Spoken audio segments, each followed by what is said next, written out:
1984 is about totalitarianism. A totalitarian government is one that tries to control every aspect of life. How people spend every minute of their time, even in private, who they can associate with, what they're allowed to say. A totalitarian government even tries to control what people think and what they believe. George Orwell wrote 1984 in the late 1940s. What he knew about totalitarianism was based on the Soviet Union and Nazi Germany. Those governments had come into being not that long before, and they weren't very well understood yet. What Orwell was trying to do with 1984 was to give his readers a clear picture of what life would be like if a free country like England were under totalitarian rule. 1984 takes place in London. The London in the book is a depressing place. There's never enough to eat, the food's disgusting, there aren't enough clothes or shoes or anything to go around, and the city is pretty dilapidated, except for these giant pyramid-shaped government buildings that rise above the landscape. There's some sort of war going on, though no one really understands what it's about. Rockets frequently explode in the streets and blow people to bits. The worst part is that the government is always watching everything people do. There are these posters of Big Brother, who's supposedly the leader of the government, that say, "Big Brother is watching you." There are thought police who have hidden cameras and microphones literally everywhere. The government can watch you in your home, through your TV screen, and you're not allowed to turn your TV off, ever. There are a lot of things you're not allowed to do in this society, and if you do them, the police might take you away and throw you into a forced labor camp. You're not allowed to have close friends, you're not allowed to be in love, you can't date or have sex with someone you like. You're basically supposed to save all your emotional energy for the party being the government. Then there are things you have to do. You have to watch the government programming on TV, most of its news, some of its exercises. You have to attend pep rallies, including this one called the 2 Minutes Hate. So it's hard to even have time to think your own thoughts, because they're constantly filling your head with propaganda. The main character of 1984 is Winston Smith. He's 39, he has a job in the government, and he lives this horrible, dreary existence without any friends or anyone in his life.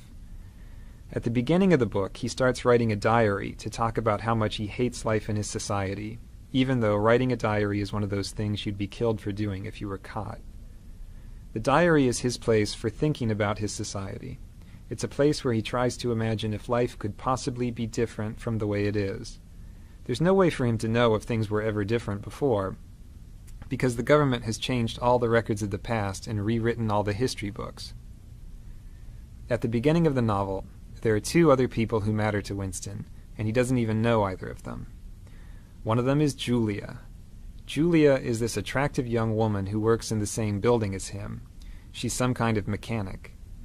Winston basically hates her. He hates her because she's pretty and he can't have her, but he also thinks she's the sort of person who would turn him into the thought police. So he's afraid of her, but also sort of fascinated. The other person he's interested in is this portly guy named O'Brien, who's a member of the inner party. That means he's a boss, much higher up than Winston. Winston should be afraid of this guy, but he gets the sense that O'Brien is intelligent, so he has this yearning to be friends with him. He thinks O'Brien would understand how he feels about life. The book takes a turn one day when Julia slips Winston a note that says, "I love you." This note completely rocks Winston's world. Of course he's interested. He can't wait to get in touch with her. But it's very hard for them to say 2 words to each other in private with all these spies and cameras everywhere. Finally, they do manage to get out to the country, and they start this mad love affair. The love affair makes them both very happy. It's dangerous because they could be killed or sent to labor camps if they get caught, but that makes it more exciting. At last, Winston has someone who understands him and who hates the party as much as he does. But Winston needs to go that extra step. He's rebelling against the party privately by having the secret affair. Now he wants to go to the next level and be an active rebel against the government. He gets his chance one day, when O'Brien invites him to his apartment to look at something work-related. Winston takes a leap of faith and guesses that O'Brien must be part of the rebellion, because no one invites people over to their home. It just isn't done. So he and Julia go to O'Brien's house and confess that they want to be rebels, and O'Brien says, "Yes, I'm a rebel too," and we all read this book that explains why things are the way they are. Winston reads the book, and he's blown away by it.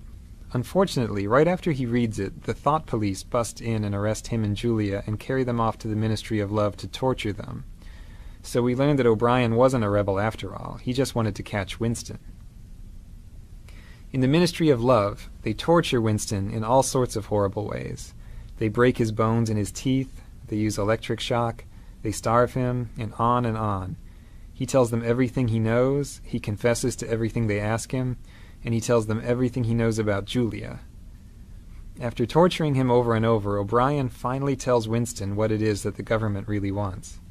What they want is to have total power over the minds of people like Winston.